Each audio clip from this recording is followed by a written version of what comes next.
The isnull command is a fundamental function in Splunk SPL, used for data quality checking. It allows you to identify and handle missing or empty field values in your data. This command is essential when you need to test if field values are null or empty, which is crucial for maintaining data integrity and performing accurate analysis. The isnull function returns a Boolean value, true if the field is null or empty, and false if it contains data. The syntax for the isnull command is straightforward. You simply write isnull followed by parentheses containing the field name you want to check. The function takes one parameter, the field name, and evaluates whether that field contains null or empty values. When you use isnull with a field name, it returns true if the specified field is null or empty, and false otherwise. This simple syntax makes it easy to incorporate null checking into your SPL queries. Here's a practical example of using isnull in a real scenario. We use the eval command to create a new field called missing_email. The if function checks if the email field is null using isnull. If the email field is null, it assigns the value yes to missing_email, otherwise it assigns no. Finally, we use the table command to display the user_ID, email, and our new missing_email fields.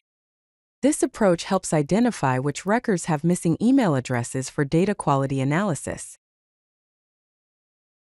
The isnull command is particularly useful for filtering data. In this example, we use the where command combined with isnull to filter records where the customer_name field is null. After filtering, we use the stats command with count to calculate how many records have missing customer names. This creates a field called missing_customers that shows the total count.